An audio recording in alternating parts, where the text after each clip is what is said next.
So welcome everybody to another MIT InnoTherm, the International Colloquia on Thermal Innovations.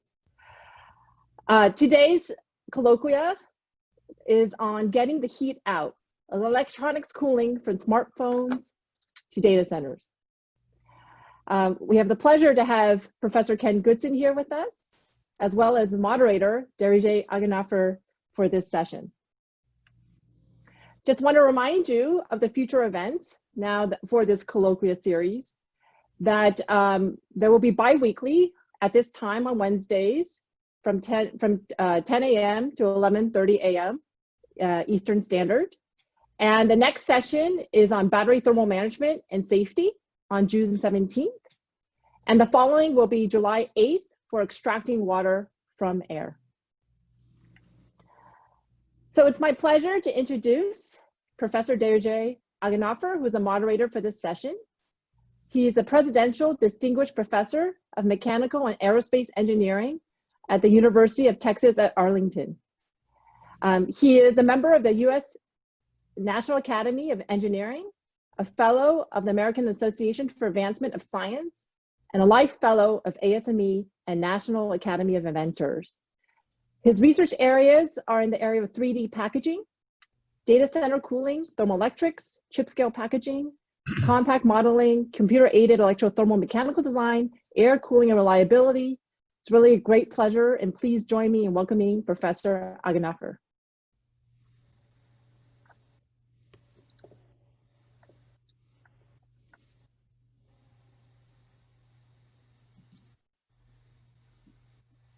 Okay, I'm going to share my screen here.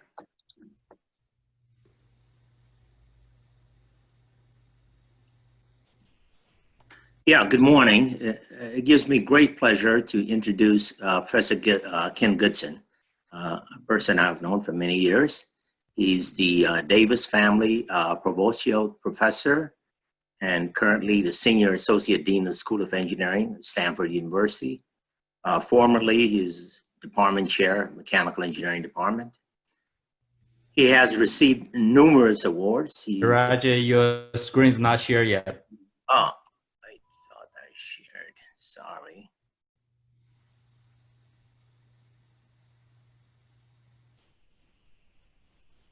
Share the screen. Here it is.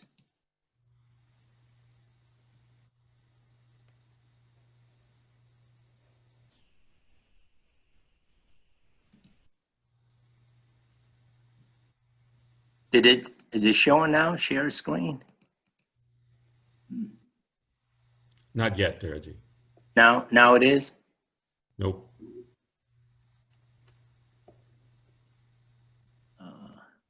Let me just introduce him. Let me continue to introduce him then. So he's the department chair. He was formerly the department chair of mechanical engineering. He has received numerous awards. He's a member of the U.S. National Academy of Engineering. He's a fellow of the National Academy of Inventors.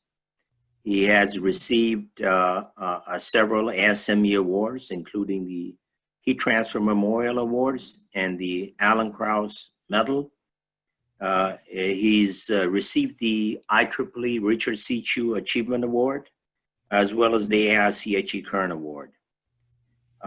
In addition, he's graduated many students, many PhDs who are doing fantastic things at several universities, such as Professor Evelyn Wang here at MIT. His research areas include nanoscale heat transfer and electronic thermal management. So I want to quickly say about the agenda. Professor Goodson will give a 45-minute presentation, and then we're going to follow this with a 30-minute discussion and wrap up. If you have any questions, please use the Q&A button in Zoom and submit your questions. The chat feature will not be available, so all your questions, you can submit your questions at any time during his seminar to Q&A. I want to remind everyone that this colloquium is being recorded and will be posted on YouTube, as has several past colloquium. So without further ado, please join me in welcoming Professor Ken Goodson. Hi, everybody. Thanks for attending. Hope everyone's doing okay. It's a pleasure to talk to you today, and I feel like I'm among friends. Dereje's been a friend and mentor for many years, and Evelyn and Gong, we work in very similar areas, and I'm sure many of the community as well. So it's fun to work on problems that people are familiar with. I mean, we have smartphones and they get hot and we think about them, and we all benefit from data centers indirectly, and it's part of the news. And so the heat management in these important structures and systems is a critical part of engineering practice right now, and it's been great to work in this area. And I have the pleasure of being at Stanford and Silicon Valley and get to benefit from interactions with lots of great companies. So the great bulk of what's gone well in my research group is owed to the wonderful engineers at the companies and tremendous students over the years that have participated. So I would like to step back and look at 80s tech. So I have daughters who are 12 and 14, and I was thinking just the other day about what I was doing with the computers and what was going on when I was their age. And my family had just purchased the IBM personal computer, which was one of the most important days in my life at that point, because I did all sorts of stuff with the computer. That thing made a ton of noise, though. There was a fan that sat inside the power supply that would blow and bring air out of that vent. But that was electronics cooling, and it was an achievement to get that personal computer out at the time. So that's air cooling. At the same time, roughly, Cray, the Cray 2, was immersing their chips in Fluorinert and circulating the liquid and cooling it externally, and that was the supercomputer of the day, and that was super high tech. In fact, this got such a great, became a reputation. It was used in a movie set for certain 80s movies that had war and various things. So that was 80s tech, and boy, things have changed tremendously. So this is an overview of the companies that we collaborate with and some of the topical areas. So there's, of course, data centers where all of the great thinking that we work on in social media and computation, a lot of it occurs in these structures. And of course, everyone has portables now, their iPhones and their devices and their Androids, and that's ubiquitous. But probably less well known is about transportation. So vehicles now have dozens and dozens of electrical devices and circuits that manage and control the modern vehicle is now really in some ways a very sophisticated computational device. And then there are many defense and aerospace related structures that have electronics. And I just like to drive home that electronics is pervasive, in all parts of our lives now. It's ubiquitous. And there's extreme environmental impact. I'll say a bit more about that. And the thermal management plays a role. And then there are extreme dimensions and disruptive physics. So let me say a bit more about the environmental impact. So if you look at data centers, and if you look at the bottom left, that's actually the fluid routing in a modern Google data center. So data centers are consuming a rapidly growing share of the information technology power demand. And that's not surprising. We're all using them more and more for the things we do online. And thermal management is a key part of their efficiency. So thermal management enables higher performance and reduced junction temperatures, and that reduces leakage power and total power consumption, and so can improve the efficiency of the plant. You can also design, if you reduce junction temperature or reduce thermal resistance, you're doing it actually at the transistor level possibly or on the chip, and that provides opportunity to substantially increase the output of the data center or to substantially scale back all this infrastructure that you see here if you want to operate at the same temperature, but you're able to do it with a more efficient cooling. And so this has actually great impact for CO2 emissions. It has impact for other types of power consumption concerns. Extreme dimensions are the hallmark of electronics. This is actually, it looks actually like a dental X-ray, but it's Intel's tri-gate transistor. So we're just talking about dozens of atoms across a 14 nanometer transistor. They're so small, and this is where the heat is generated as the electrons traverse. And if you look over here at the right, you see actually the interconnects. So there's metal, and there's silicon, and then there's heat generated, and the heat has to conduct through all these complex structures at extremely small dimensions. Disruptive physics, and what I'm talking about here really is that if you look at the dimensions across a tri-gate transistor, which is doing all the thinking in our modern computational world, you have actually, just a few dozen atoms. And if you look over here, this is from a perspective that we put together, Jungwon Cho, former student. You're in a regime where the classical tools that we learn as engineers for diffusion of heat fail, and you have to think about the ballistic transport of the vibrational waves inside the medium. Actually, Gong Chen has done a lot of great work on this area in the earlier part of his career, and he and I and a number of other people really thought hard about these problems, and many do now. But these new physics are really, really challenging and make it hard to simulate what's going on. So there's pervasiveness and ubiquity, and so the smartphone is in everyone's pocket today. And I actually think that modern portables pose some of the most challenging thermal management problems of our day. This shows actually a computed temperature distribution on the surface, the back surface of a phone. And it's excerpted from a paper that we wrote a few years ago. But one of the challenges is that they experience transient variations in external cooling conditions and some crazy packaging like this leather case, which makes it essentially impossible to cool the device. I mean, it looks neat and it's fun to actually have one like this, but it makes it very difficult to manage the heat and throttle the power generation. And furthermore, there are multiple varying peak temperature restrictions, whether you're talking about the memory or the devices and the computational structures, and the geometry evolves. And there's incredibly complex and interface dense packaging. So this is one of the big challenges. And I wanted to take a moment to highlight, this is some work I did as a consultant with the Qualcomm and some collaborators there. This came out in Electronics Cooling a few years ago. With a data center, you pump the fluid in and you pump it out, and there's cooling, and then there's cooling towers, and it's a very integrated infrastructure. But with the smartphone, all you can really do is get the heat to the surface, and then it has to be removed by natural convection and radiation. And so a really strong measure of how well you're cooling a smartphone is how uniform the external temperature is and how well spread it is. And so we actually defined a coefficient of thermal spreading as a figure of merit to quantify the ability and the quality of the cooling of a smartphone. And it basically takes the average temperature and divides it by the max temperature. And so the bigger the max temperature gets at any given point, the lower the CTS.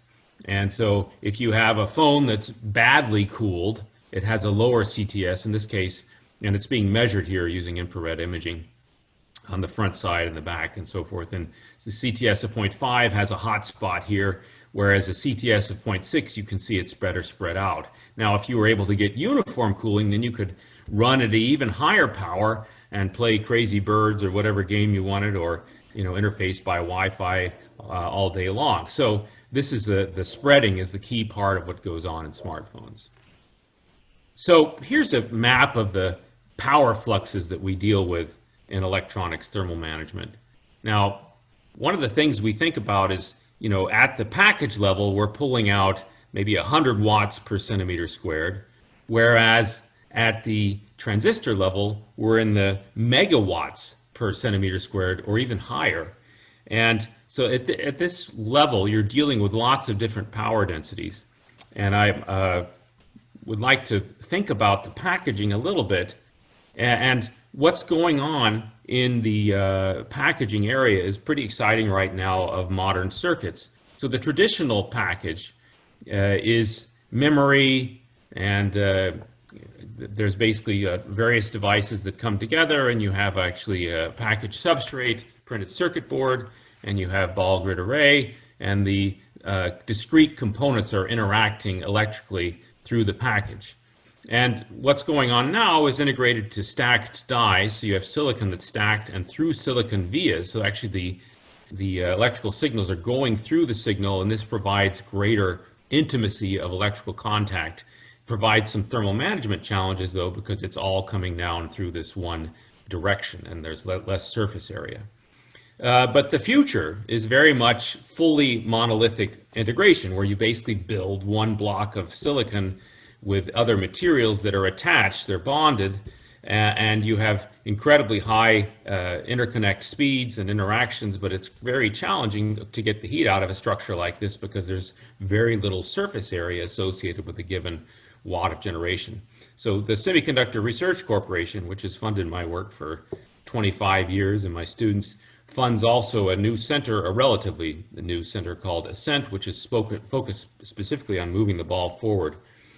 And the types of structures that are being investigated towards monolithic 3D circuits that involve cooling include computational elements, ultra-dense connectivity, DRAM, and then, of course, we're working on the thermal management, and so there's nanoscale convective structures and conduction solutions, actually more microscale. And there's also thermal storage structures, and then very advanced convection in these types of stacked structures. And I want to acknowledge Suman Datta, who directs the Ascent Center, and the various themes: vertical CMOS, beyond CMOS, so advanced devices that include MRAM and other types of storage and junctions. And then heterogeneous integration is a big challenge, where you bring together different types of devices. And then finally, merged logic and memory. And we're involved in multiple themes in the heat removal. So if you look, power density goes up with this type of integration, but I'd like to bring your attention to a whole different plane of power demand that's associated with power electronics. And this is, so if you think about servers, et cetera, their whole purpose is to deliver and manage and digest information. But there's a whole class of electronics called power electronics, whose purpose is to think but also deliver power. And they deliver power in a washing machine, they deliver power in a semiconductor laser, vehicle converters. They're very common in hybrid vehicles and play important roles. So this is a whole plane, and it's a little bit separated from what we usually think about of electronics, because these are all part of other products. And there's another center that we work with. It's called the POET Center. It's power optimization for electrothermal systems. And it's actually led by Professor Andrew Lean at the University of Illinois. And we have a number of great corporate partners. So these are companies like Ford, Rolls-Royce, Caterpillar, John Deere. They make stuff that uses power and needs that power to be actuated. And to give you an example, this is actually kind of an overview of the POET Center. It has a three-pronged approach where materials and devices, such as novel interconnects or high-temperature passives or thermal switches and rectifiers, and then components, such as electrical drive converters. We're working on cooling a converter together with some collaborators at the University of Arkansas under the center, and then ultimately systems and test beds, real vehicles or UAVs. And so this center is in its 5th year and is just being hopefully renewed. But here's a project along those lines that actually grew out of the POET Centers that we're doing together with Toyota. And it's a vertical power transistor. I've had the fun to think about vertical power transistors for many years. So most of the transistors that we've thought about are lateral transistors and that are integrated to do the thinking in microprocessors. But vertical power transistors are configured precisely in order to be able to block a high voltage and to deliver large amounts of power using the bulk of the body of a silicon substrate. The problem is they get really hot. So you can cool them using fluidics, and Toyota was interested in collaborating on investigating 3 separate designs that all are innovative. So the most breakthrough, challenging version would be to fully integrate the cooling inside the device. So actually you would have electrons flowing by fluid in channels that was actually extracting the heat. And this would be really challenging to fabricate, and you would need to think carefully about the reliability of the device. That's a longer term goal. The additional activity that they proposed to us was to include the microchannels inside the electrode. So in a vertical transistor, there's an electrode on the bottom side, and you would actually, that would be made of metal, and you would actually build the channels in there. And finally, having a separate silicon-based cooling chip that attaches. And we looked at all these designs, did a lot of simulations, and then started doing some experiments. And to give you some background on how one can build a great heatsink, I actually wanted to mention here some trajectory of cooling on over the years. And you know, one of the great landmarks in fluidic cooling was the IBM thermal conduction module.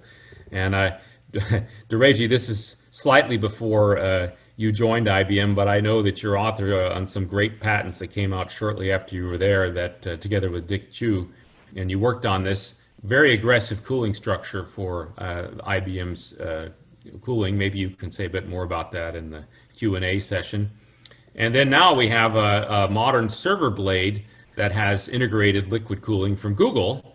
And here you can see it's the fluidics are actually directly in contact with the chips, and you actually have the chance to then extract the heat and bring it out in fluids from a server blade, which is part of a data center. In between, this is my own story. So we started a company that actually built the cooling system for the Apple G5. The company was called Coology, and this massive device. So here are pumps, and there's if you take it back, it looks like a motorcycle radiator. The whole thing weighed about 8 pounds. And it would actually extract, close to 600 watts from 2 PowerPC chips that were running. And it actually was one of the great thermal management challenges of its day before multi-core came along and reduced the need for so much power density. And it was a great thing. It was fun. And actually, a lot of the gamers who loved cooling kept these devices and applied them to other microprocessors to speed up their performance for gaming. And it was fun to read in 2012 and 2013, people seeing the systems finally break down and complain about Coology's liquid cooling system. Anyway, that was part of my journey. But a key part of that journey was some patents that we put out on the company. So it's not enough to deliver the fluid into channels. You have to think about how it's routed into and away from the channels, because that has a lot to do with the pressure drop. So it turns out that if you just bring the fluid in from the sides, you have a large pressure drop. But if you can route it vertically and bring it to the hot spots on the chip, and so here's your chip, here's your fluid manifolding, it can make a huge difference in the overall system performance. And so bringing that knowledge forward 15 years to this International Journal Heat and Mass Transfer paper, Ki-Wook Jung basically has vertically oriented fluid delivery that's bringing the fluid directly in contact with the chip with a low pressure drop, and yielding actually a more optimal pressure situation. So how do you make all that? Well, you fabricate the channels in silicon using etching, and if you're very careful, you can actually have it so that the channel friction is the largest component of the overall pressure drop. And so this is actually Ki-Wook Jung and collaborators from my group, also with Eric Dede I want to give him credit from Toyota.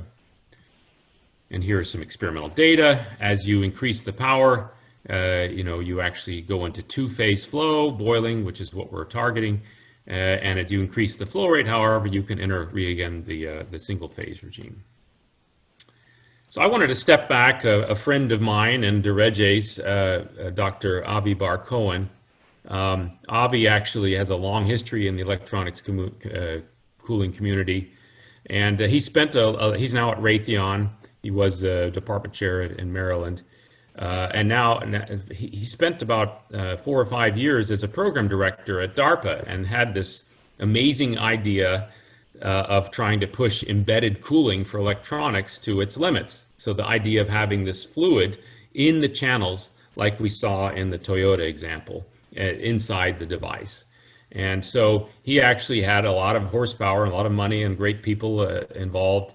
and he called out to the groups across the country. And Evelyn Wang was a professor at MIT at the time, and she got some great programs and work done here. And my group was in here as well, and a number of others. So the whole idea was to look how aggressively can we actually get the heat out of these devices.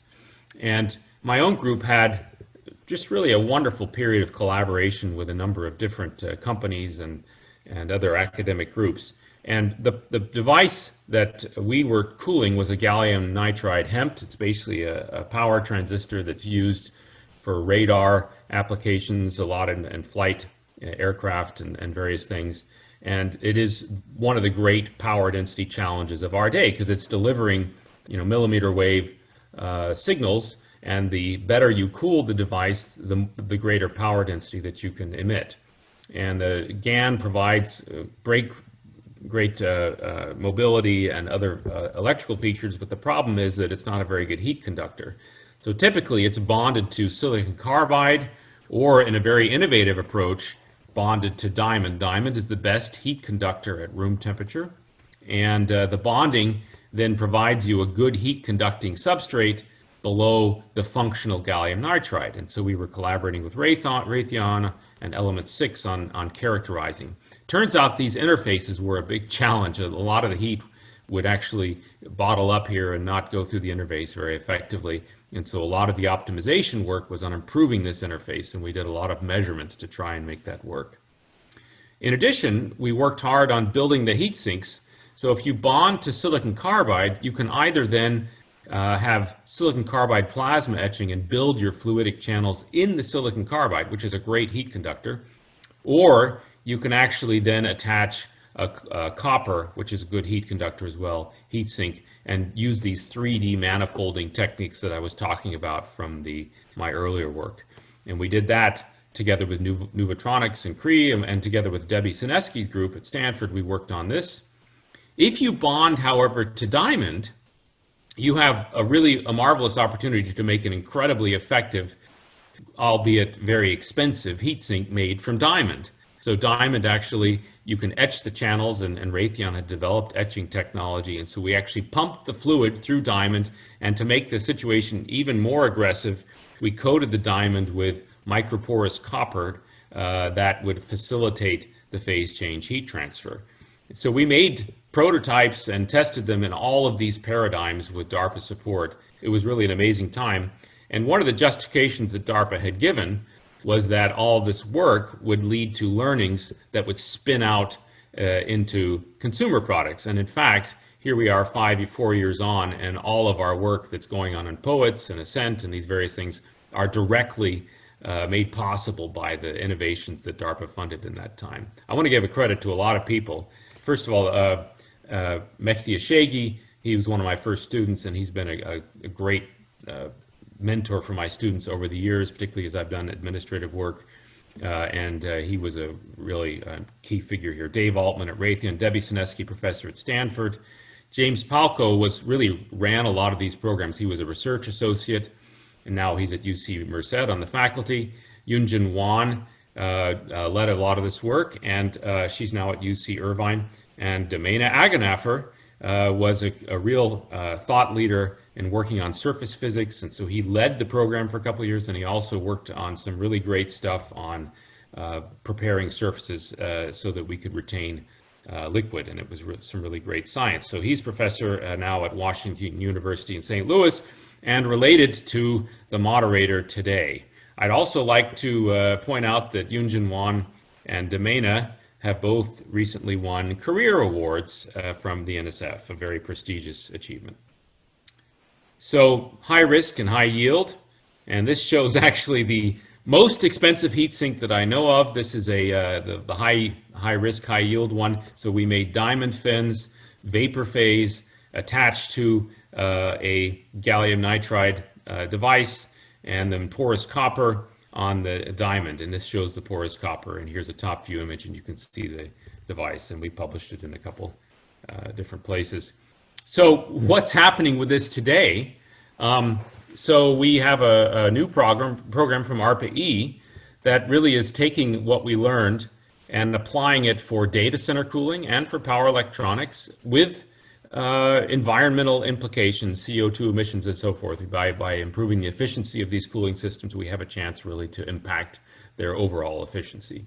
And I want to give credit to James Palco, who now is no longer a research associate with us, but is a collaborator and a great one.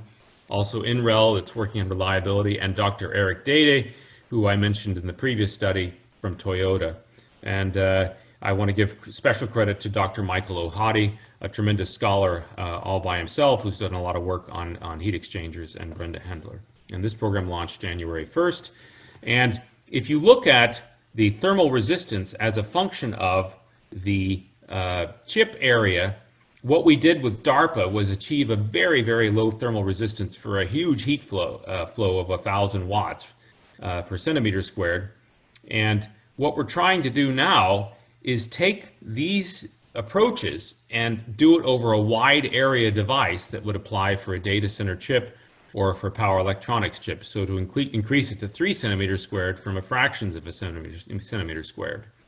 And so this extension is an extension of technology, not of physics. It's an extension where we have to deal with the fluid routing and the complexities of integration and thermal expansion, mismatch, and all sorts of things. And this is what we're doing with ARPA-E.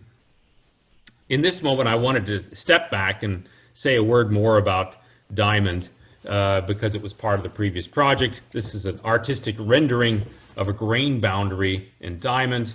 And Aditya Sood, one of the great things we get to do at Stanford is mentor students from different disciplines. And so he's a materials science student who got the PhD with my group. And he did a really fun measurement in 2018 where he scanned. We have a laser-based technique for extracting thermal conductivity down to, a micron or so resolution. And so he basically scanned our measurement approach across the top surface of a polycrystalline diamond film and was able to map out the variations in thermal conductivity, which are high inside a grain and get much, much smaller as you get to the boundaries of the grain, and the phonons, which capture the vibrational waves in the lattice, are scattered, and this shows the grain orientation. This really cool and interesting measurement played a role in our thinking about the grain sizes and so forth needed for the technology. And this gives me an opportunity to say a bit more about experimental methods. A number of us have worked really hard to develop the micro and nanoscale thermal measurements that are available. Gong Chen's group at MIT has done many great things over the years in this area. And students from his group and my group are pushing the boundaries as well. But our measurements at the nanoscale involve complex rigs. So this optical setup where you actually have pump probe requires a delay stage and high-speed laser, and you use the interaction of the light with the surface to understand the heat transfer at picosecond or even below. And then, or you spend a lot of time fabricating nanostructures and getting current to flow down them and studying heat flow. Aditya's measurement that came out in actually Nature Communications 2019, he actually built a time domain thermoreflectance system that went into the electrolyte of an immersed structure that would allow you to charge a molybdenum disulfide film, and he used this scanning approach to make the measurement of the diamond that I described previously. I'll say more about Aditya a little bit later. So let's step back to the smartphone. We've talked about power electronics a little bit and some data center work. So if the folks who design the packaging for smartphones have one of the biggest challenges. I mean, people will not tolerate a thick device. There's a huge premium on weight. There's a huge premium on the overall dimensions and the skinniness of the device. And so it's almost like we want some magic stuff to put in there that allows it to be, like I said earlier, ideally the whole thing would be isothermal at the surface, even though the battery is blocking a lot of the heat conduction, and you have some memory, and you have all sorts of different devices and sensors that are integrated there. So the package, you'd really love to have a tailored KXYZ, because you don't want to actually have infinite communication between some devices. And furthermore, you'd like it to have transient absorption. So you'd like to be able to, get on the web and do some intense, I don't know, social media or whatever you're doing on the phone, and do that for a while with super high power generation and have that energy be absorbed so that later on, when the phone was not being used, it could gradually be released, because the bottleneck here is the convection or radiation from the surface. So you'd like to have materials that stored energy without being heavy. It's not something that we can imagine doing easily. The spreader that you might integrate, that's shown here, would be, also to have these same features. The battery, you'd like it to do some of these things as well in the case. And compliance, everyone talks about wanting a phone that you can bend. So this compliance could be a key role. And you might also like it to have this absorption so you could actually, play games and stuff and release the heat later.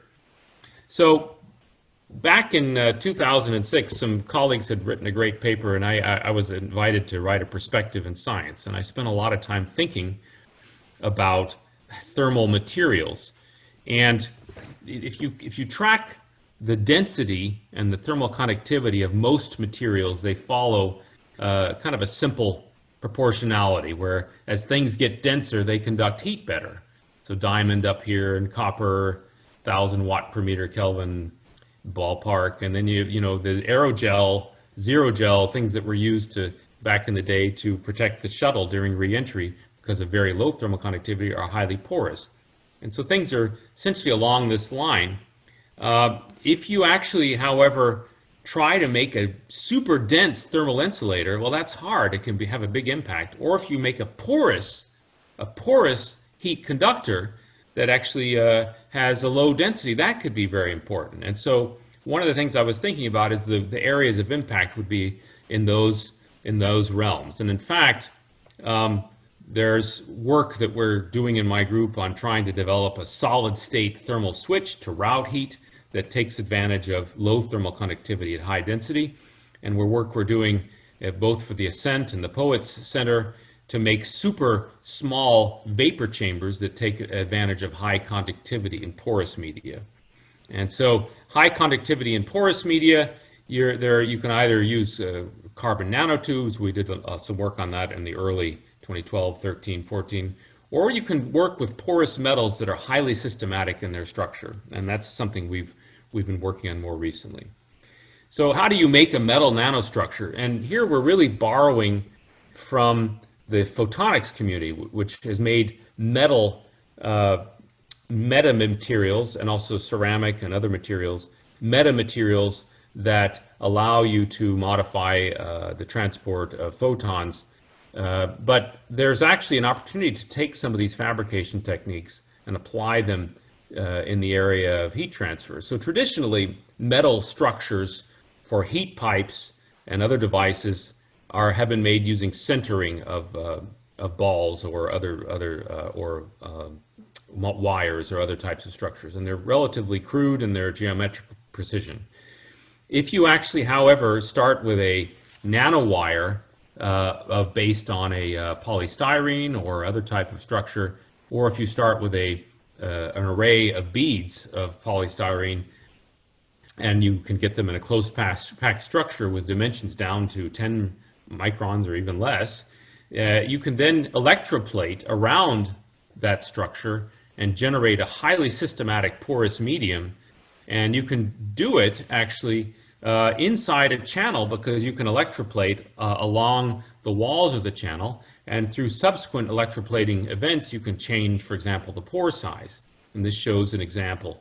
And what happens is you actually pack a fluidic channel with these polystyrene spheres, and then you electroplate from the perimeter, and then you actually are able to get this kind of coating, conformal coating around the sides. So that's a fun way to make progress in this regard. So one of the exciting things that you can do is then look at classical sintered copper, which is here, and you have basically, this is the permeability for fluid flow in classic sintered copper, and then you have thermal conductivity as a function of the permeability. And here I'm showing actually, you can actually get very high thermal conductivity using, for example, carbon nanotubes or other devices, and the permeability remains a little bit low because they're kind of densely packed. On the other hand, if you are able to do this template-centered copper, you actually have the chance to make both a high permeability and a high thermal conductivity at the same time. So it's not diamond high. Diamond is 1 or 2,000, but it's pretty high compared to a porous medium, and the fluid permeability is high as well. So why do we care about fluid permeability? Well, the answer is that you want actually to build a convective structure through which the fluid can flow, but you want the heat to be able to flow in as well and to flow effectively by means of the solid structure. And so I'm going to give some credit to a recently graduated student, Qi Cheng. So she did something pretty interesting and creative where she sintered the polystyrene spheres after they were deposited, and that caused them to change their shape, and in particular the necks where they interact with each other would grow a little bit. And then when you subsequently did electrodeposition and etching, you were able to control the necks or the connection points between the porous regions and the pores inside the metal structure. So it was a very sensitive way to control the pore size by means of the capillary, by means of the polystyrene sphere size, but she was also able to control very carefully the neck size connecting the two. And it allowed her to do some really interesting investigations of the physical limits that are associated with convective devices. Now, many of you may know, but you may not know, is pretty much every laptop and a growing fraction of portable devices have heat pipes in them. A heat pipe is essentially a long structure that has a porous medium integrated inside, and the porous medium wicks the liquid that's inside to the hot region. In the laptop's case, it would be the microprocessor, and then it evaporates, and then it recondenses in the cold portion, and that would be typically near the fan and the device, and near some holes where the air is blowing out. And so these heat pipes are limited by the distance and how long you make them, and that's something called the capillary limit.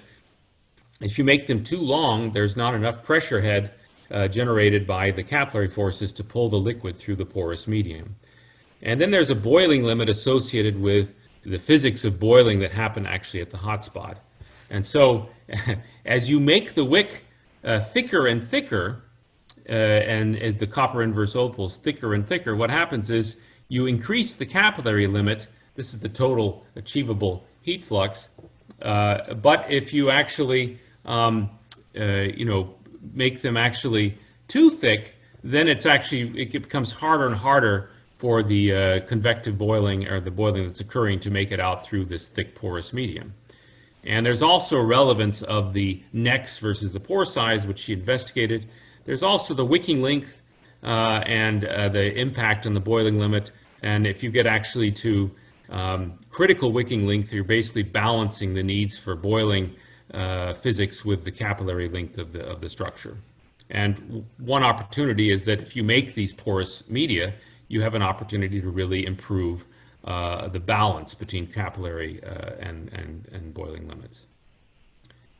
So one other interesting aspect, and it's been kind of a major challenge and aspiration of many of us working in this area for more than a decade, is to try and develop thermal materials that can switch. And so can we make a material whose thermal conductivity can be controlled and can vary by as much as 10, 20%, or even a factor of 10, an order of magnitude? And so that brings us to a device that Tanya Liu has been working on in my group with the Poet Center support. So she's been working on a tunable passive thermal regulation device, which uses liquid vapor phase change.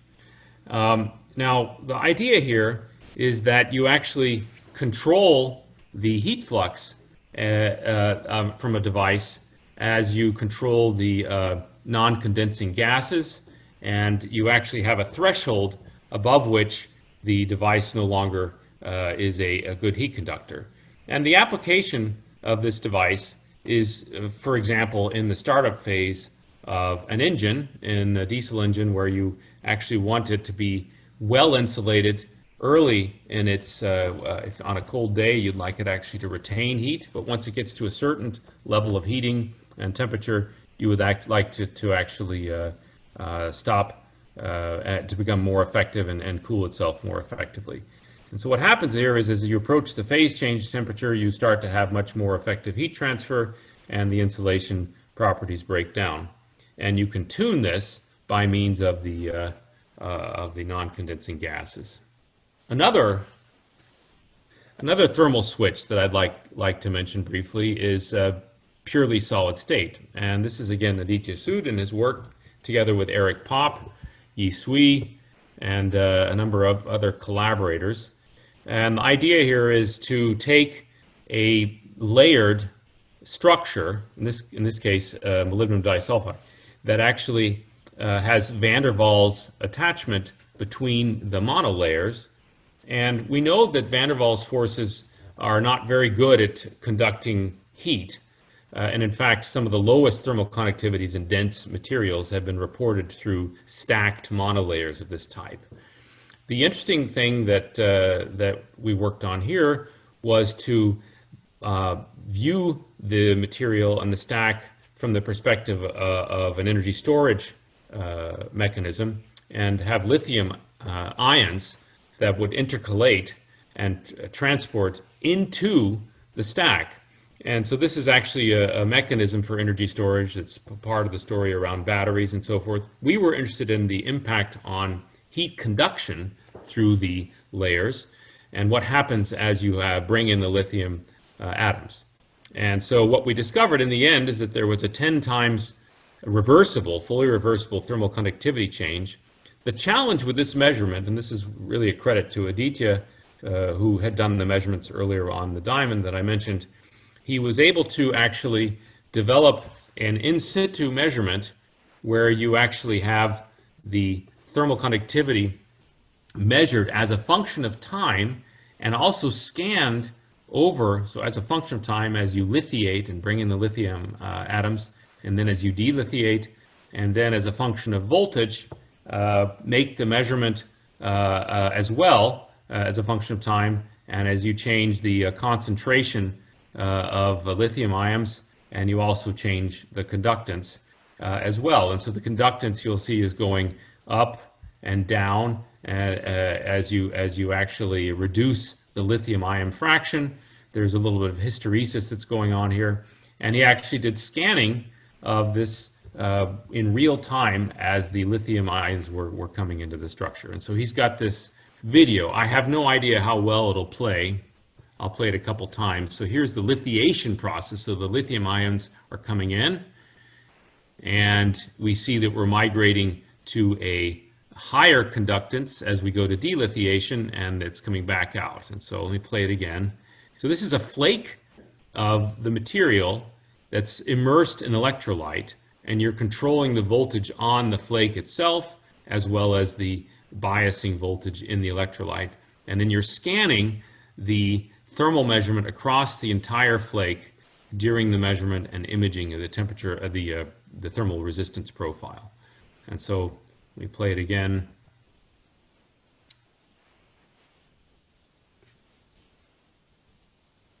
It starts out at high conductance, then the lithium ions come in, low conductance, and then they diffuse back out, and you're back to uniformly high conductance. And so this, in essence, was a thermal switch, which had us very excited about the potential of trying to build more practical devices. And with that, I actually will conclude my talk and acknowledge great cooperations over the years. Actually, it's been, when I first started at Stanford in 1994, it was really Intel and IBM that we were collaborating with, and it was all about workstations. And so it's been a great pleasure to expand some of the most insightful and deep thinking research we're doing today is with Google, some great partners there that have given us freedom to look at, they're thinking very carefully about the impacts of fluidic cooling on their data centers. Toyota, very creative company, great people, the research center in Ann Arbor in particular. Raytheon has been a great partner over the years in the defense space and these high power electronics.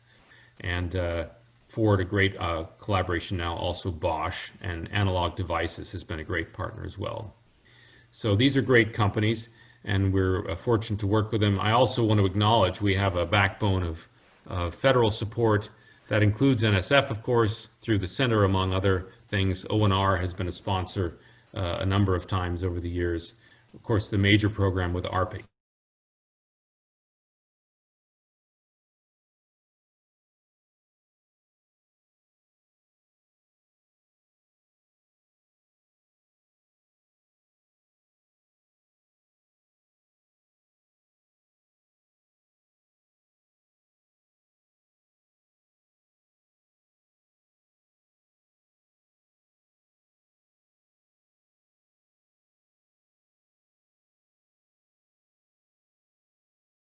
And of course, as I mentioned, also Domena Aganafer, who's related to our moderator, was a great contributor in the recent time before joining the faculty.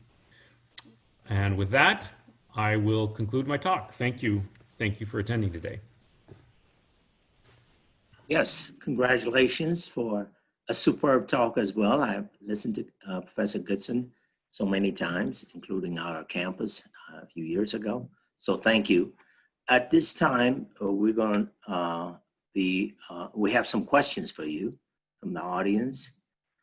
One of the questions is about a microchannel cooling of power transistors. Are you stably using boiling or staying at single phase? And how about the future? This is from Shigeo Mariani. Hi, Shigeo. So it's always a balance of risk. I mean, the two-phase flow is so exciting because you can have the lower pressure drop, and you can get to the high heat transfer coefficients. As I experienced at Coology, we built and we raised money for cooling the Apple G5 around two-phase flow, and we were very excited about it. But when we ultimately got down to the 6 months before winning the engineering challenge and getting product shipped, we converted back to single-phase flow for meanings of, and the reasons were flow stability, and there are complexities in pumping a two-phase system and having it actually be stable.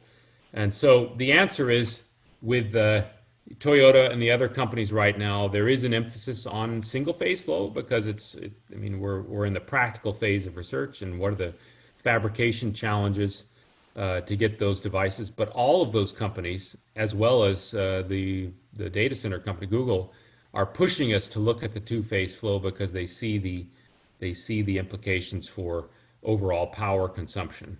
So in the long term, you know, the great groups that are working on this, and I'm thinking of the folks working at Purdue, Maryland, and Evelyn's group here at MIT, who are thinking about two-phase flow and surface modification to try and stabilize it. I think in the long term, it's going to come. It's just that for the near term, getting the power electronics companies to adopt these technologies, integrated, embedded, single phase will come first. Thank you. Next question is from Chandar Sharma. He said, Professor Goodson, thank you for the great talk.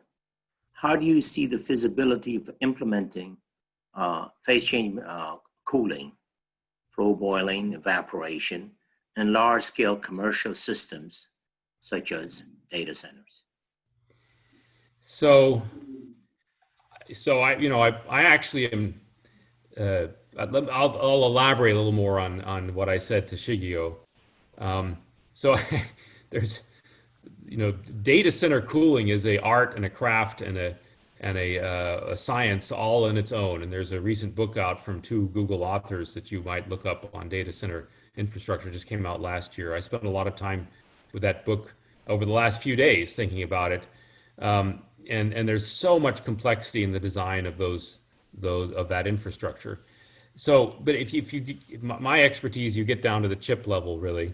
And so if you have, two phases interacting with the chip, it makes life more complicated because of the fact that you have highly variable pressure drop with the exit quality of the fluid. So basically, if you're exiting with a lot of gas phase, the pressure drop climbs pretty steeply. On the other hand, if you're exiting with just a little bit of the gas phase or in the single phase, then it can climb again as you have higher flow rates. And so you have essentially a U-shaped pressure drop challenge. And so what happens is that the system can, for a given applied pressure, you can actually have two stable operating states, one in single phase, one in two phase. And what happens is that for a given power, the system may oscillate between these two states. We saw this, and we see this in our own systems. We see it. So that's the challenge with it designing any two-phase system, is allowing it to operate stably. And then the heat transfer coefficient changes between those two states. So the big challenge that we all face in convective boiling at the system level is building a stable device that will operate and maintain its high heat transfer coefficients and so forth, even as the system experiences changes in ambient temperature, changes in power distribution, etc. That's a system level concern. At the heat exchanger level, the phase change offers additional complexities in terms of corrosion and fouling associated with phase change that one needs. Those are manageable things that need to be handled over time. Although I would say with data centers, the idea of having these fluid routing lines and interacting with more system components does complicate the maintenance of the purity of the fluid and the fouling issues. So folks are looking at single phase because it offers relative implementation simplicity while acknowledging that phase change is the big win. The other thing I will say is that we and others,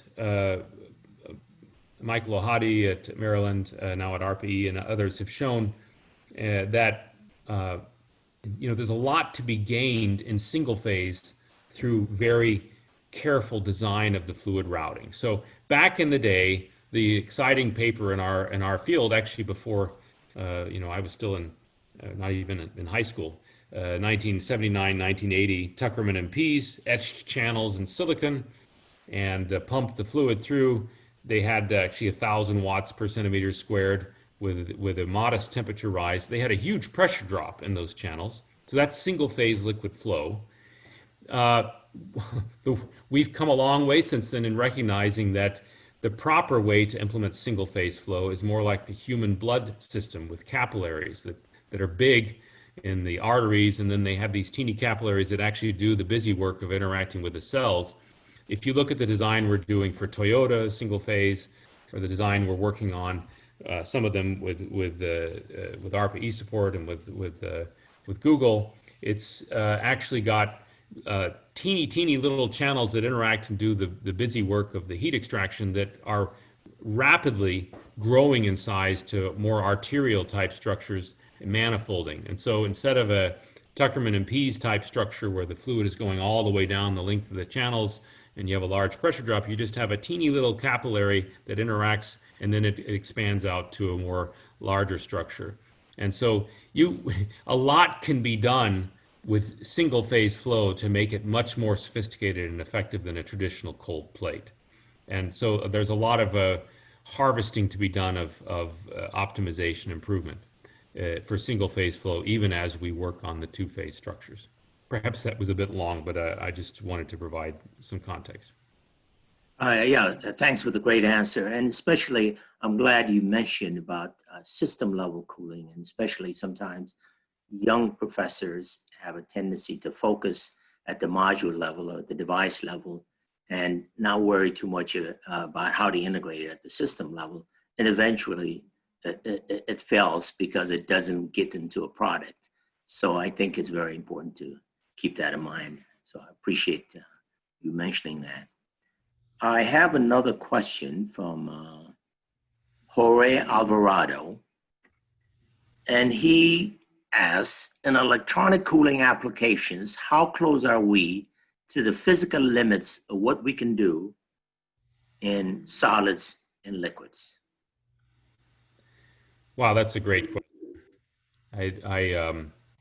I did mention we're really after magic materials now. We want materials that have combinations of properties that nature doesn't provide us. We want a material that is a great heat conductor, but is also flexible. Well, all of the good heat conductors we know of are rigid, diamond and copper and so forth, and the flexible material polymers and so forth are lousy heat conductors. And now there are ways to push the boundaries here. So actually, one of the really Gong Chen's group has done some really great stuff, but one of the really exciting things that came from his group, it's been a while, was to show that if you aligned the molecules in certain types of polymers, you can get a pretty drastic increase in the thermal conductivity. And that was a very fundamental measurement. And so one of the things that a number of groups around the country have been trying to do is harvest that to make polymer-based packaging materials that are better conductors than the lousy conductors they are today. And actually, some of the very early work in my own group, Katsuo Kobayashi, showed that alignment of a bulk polymer film could give you an increase by a factor of 6 or 7. I think Gong Chen's group showed a much higher through actually pulling the strand between a probe and a surface. So that actually is pushing I wouldn't say they're physics limits, because the thermal conductivity along a molecular strand is a limit, I suppose. And we're trying to approach that limit through the configuration of the molecular structure in the packaging materials. So that's the package level. I would say at the device level in the silicon, there's not much we can, there was a lot of talk around, well, we should have thermoelectric cooling at the device level. And there was even, we should integrate, graphene with transistors to help with cooling. That's all exciting. Graphene is a very good heat conductor, but it's really hard to do anything at the device level that's not going to screw up the amazingly and exquisitely balanced electrical transport physics at that scale. The electrical engineers I work with and collaborate with are super good at building these devices with high mobility, low loss, low leakage, and it's very hard to go in there and adapt them thermally. I actually, some of my greatest memories are working with super bright electrical engineer. Back to my PhD thesis at MIT, I remember, working through the night as we worked together with Lisa Su, who went on to lead great companies as a manager, both at IBM and AMD. Lisa and I did our thesis works together, and she, I remember we were making measurements on SOI devices, silicon and insulator devices, and I'm saying, well, why can't you just change this thickness? And she said, that there's just how the electrical engineers designed these so carefully that the thermal considerations of that scale are very hard to implement. And in a modern sense, these FinFET transistors are so exquisitely balanced.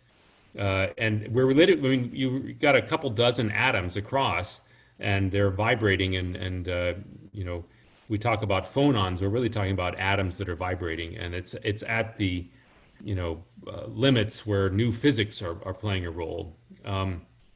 So I don't know how well I answered the question, but I talked about a couple of the physical limits.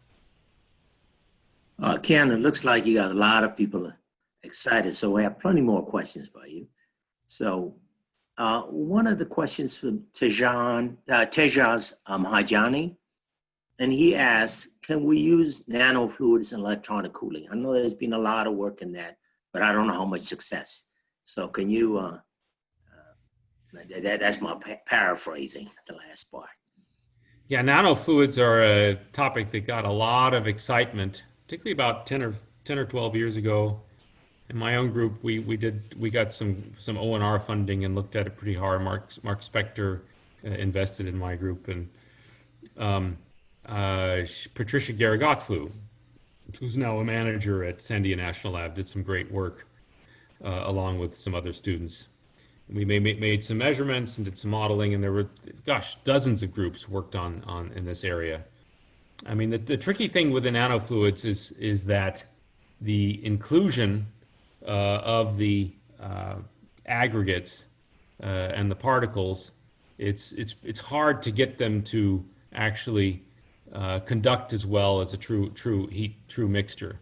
And so the experiments we did showed that the nanofluids, when you could get them to remain in suspension, would not give you enough of a thermal conductivity augmentation to pay for the complexity they bring and the purity of the system and so forth. So there, and I'll share it. I mean, one of the challenges with the nanofluid measurements is it's very hard to do rigorous measurements because if you have a probe-based thermal conductivity measurement of fluid, the aggregation of the particles around the probe can complicate the data. And so, and in a convective structure, whether the fluids and the particles remain in suspension is very tricky. So we concluded that it'd be very, very difficult to have an impact in practical systems at the time. Yeah, thank you. Another question. This one is from an anonymous attendee. And the individual asks, can you talk about the current status of CFD/thermal modeling for microscale electronics cooling devices? Do we still rely mostly on experimental measurements? Another great question. And I had a whole slide on the modeling tools that we use and didn't include it for time. But, we do our simulations using Fluent and COMSOL integrated. And so I was going to make a point about the conduction first before getting to the CFD. So, there are actually at the device level, we're at a regime where, you need to account for ballistic physics and these things. From a practical point of view, the simulations that are happening of the modern devices, they use modifications to conventional bulk heat conduction physics with reduced conductivities and so forth to account for what's going on at that scale. My group did some of the Boltzmann transport simulations for electrons and phonons integrated back in the 2008-10 timeframe. That was Eric Popp, who's now at Stanford, and Sanjeev Sinha. And that was a kind of a watershed, Sanjeev's at University of Illinois, watershed simulation in that it was the first fully coupled electron and phonon in a transistor. But here it is a decade later, and the simulations that are going on in modern devices at the companies are still continuum-based with modifications to account for the reduced conductivity in the fins. Just because the computational cost of a particle-based simulation is so incredibly difficult. Now, there are groups that do atomistic level simulations for the physics of it and for understanding, but the practical simulations that are happening at the companies are done, and are done using more bulk models, modified bulk models. I don't see that as a fundamental problem. I mean, I think that the groups that work on the atomistic modeling and so forth can inform the bulk simulation tools.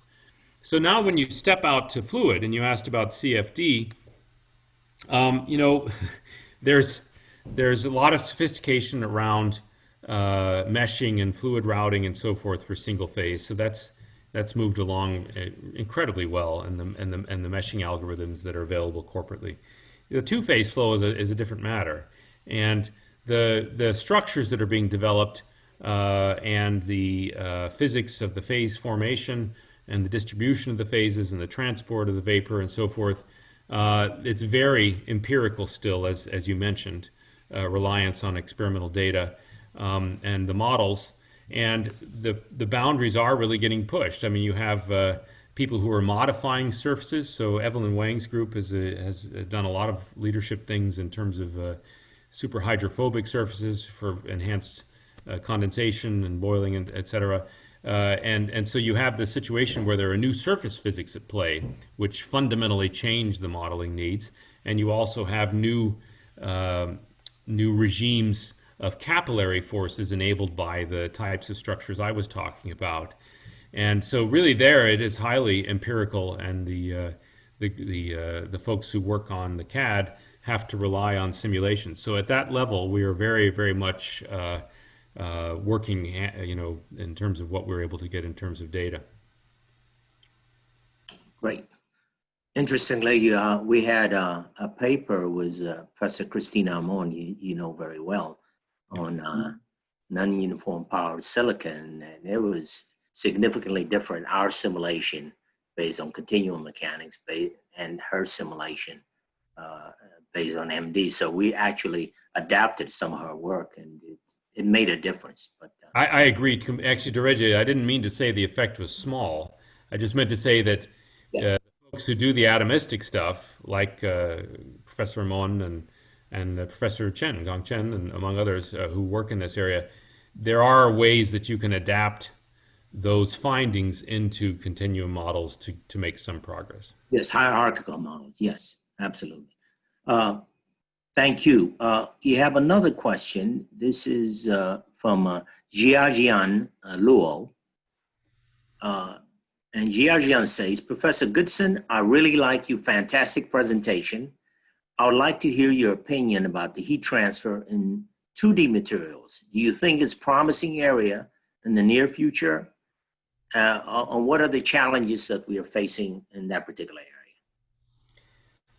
Well, I mean, it captures the imagination, no question. And actually, my former student, Eric Popp, did some amazing measurements in graphene and related structures after he left my group. So the tricky thing with these materials, so we work in this monolithic 3D Ascent Center where we're trying to develop monolithic structures. And one of the things we talked about, also together with Eric, who's also in the center, is, can we incorporate these incredibly high, just give you, so the thermal conductivity of diamond, 2000, or if it's isotopically enriched, 3000 watt per meter Kelvin. Some of the early measurements that Arun Majumdar's group did and Eric and my group did on carbon nanotubes showed that it could be approaching those levels for a single nanotube. And then Eric went on to make great measurements and others on graphene, getting very high conductivities. And the problem is that the thermal conductivity is extremely high, but the cross-sectional area for conduction is so low because these are nanotubes. I mean, these are 2D materials, 1D materials. So the actual amount of heat being removed is pretty small. And so the whole idea of having a graphene layer built into a monolithic 3D circuit, actually, in terms of the amount of heat you're able to spread, it's actually not that huge. And there were some simulations that were done also for power transistors. If you were to drape graphene, et cetera, over the surface, the thermal conduction would, while the conductivity is high, the conductance is still relatively low and the impact is low. The other complicating factor, and I've gotten my fingers burned a little bit in this, my group worked for a number of years on carbon nanotube-based interface materials. So the idea there was, can we have 1D or 2D inclusions that are built into a organic matrix? And so if you have a carbon nanotube with a 3000 watt per meter Kelvin conductivity embedded in a flexible matrix, you can have your cake and eat it too. You can have a high thermal conductivity, but you have a compliant interfacial material that can be used. And that was the dream. And we made structures that initially had very promising thermal and compliance properties. Yunjin Wan worked on that. Amy Marconnet, who's now a professor at Purdue, worked on that. And that was all great, but we discovered that these carbon nanotubes and these low-dimensional structures are very, very delicate, and they get damaged very easily. So you would make a measurement and have a great result, and then actually after some cycling of the strain, you'd actually find that the measurement, the conductivity wasn't as high. So they're very delicate materials. So integration of some of the 2D structures into practical systems is very, very tricky. So where could this have impact? I think actually, engineering true, nanoscale circuitry where the heat generating components are in fact suspended on graphene film, or in an arena where the dimensions of heat generation are comparable with the thicknesses of the molecular scale, then this becomes interesting and provocative, and it's really at molecular or nanoscale level electronics in the frontier where it could be potentially exciting, where the dimensions of the electrical devices are scaled down. Right. I have a question for you, just a thought you might want to share with us.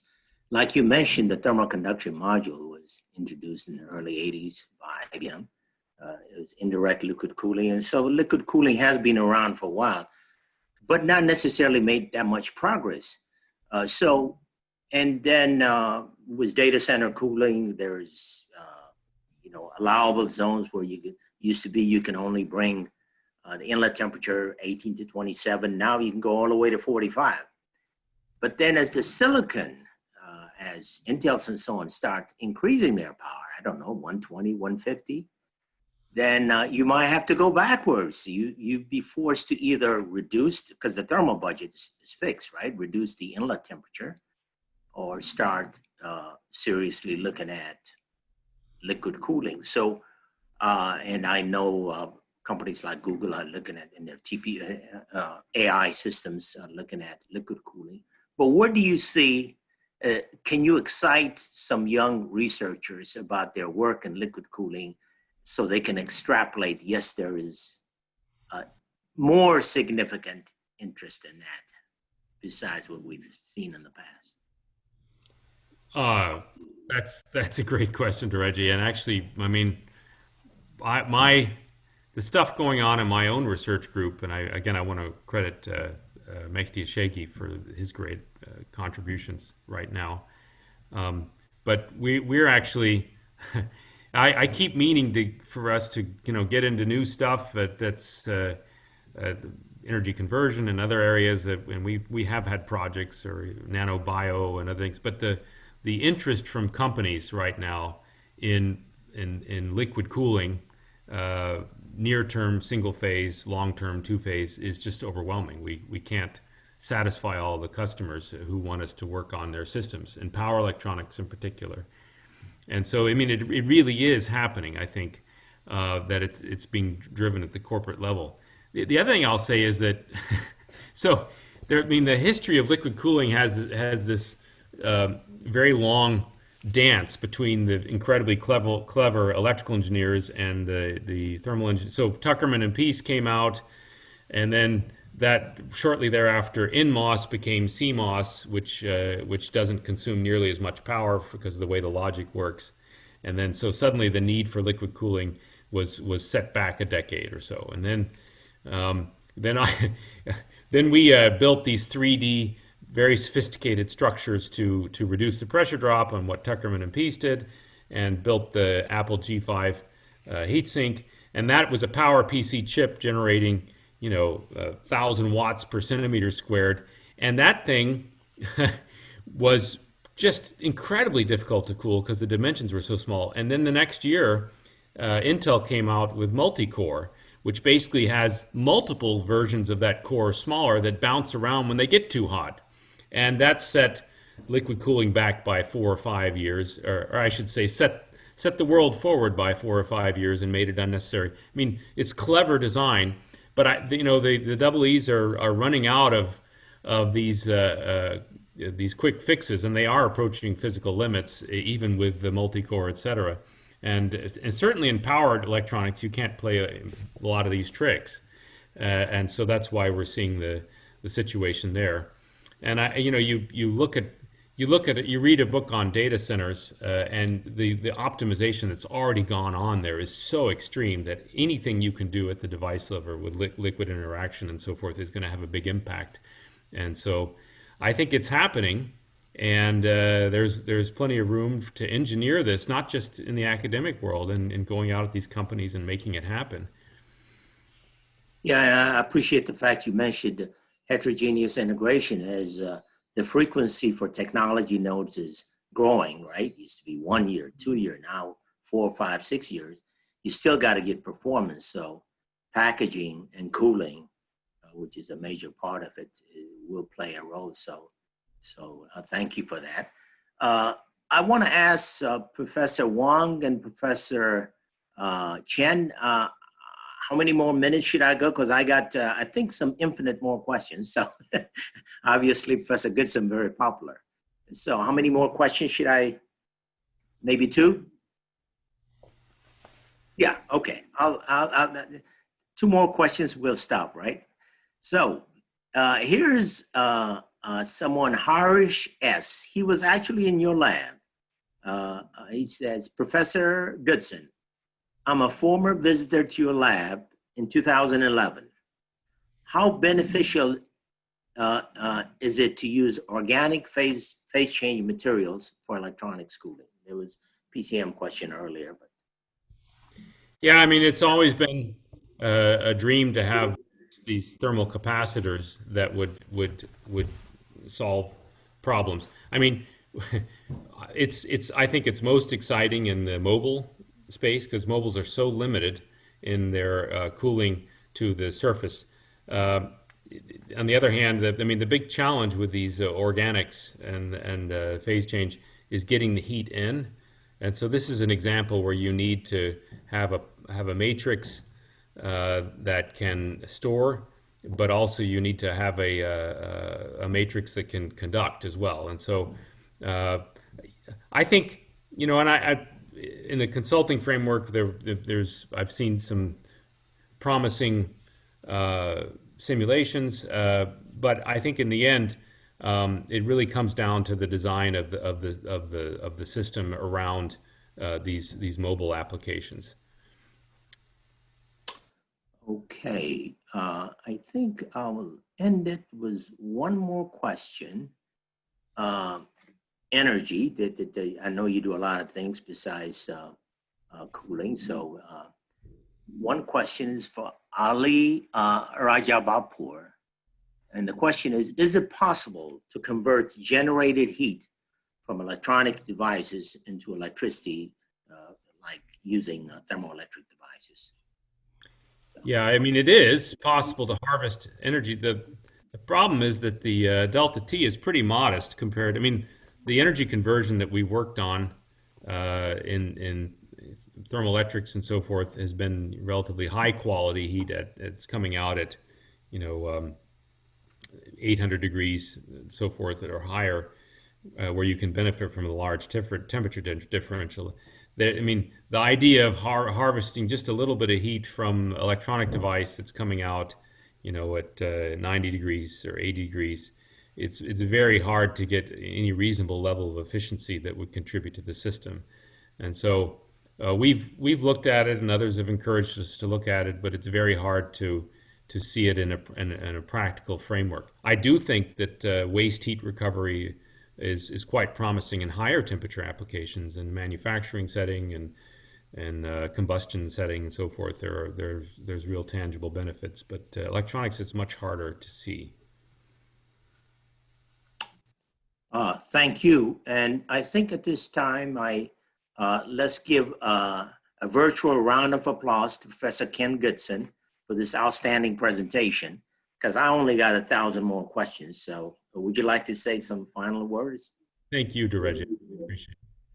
And I'm going to pass the baton to either Professor Gang Chen or Professor Wang to say some final words. Okay, so I'll just remind our next talk. I think I say Emily had to bail out. So let me just share my screen, and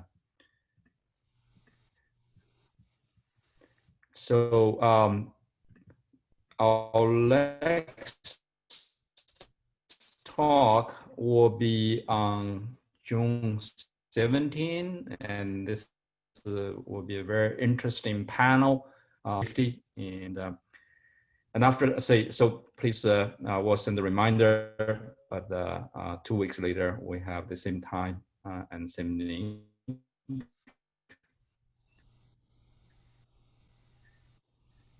And just if you have online, you can visit the past recording and at innotherm.mit.edu.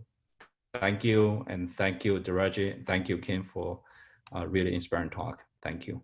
And we will stay, so after we end this, the website will stay open for a few minutes if you have more thoughts or questions or direction to share with us. Thank you. Thanks a lot, John.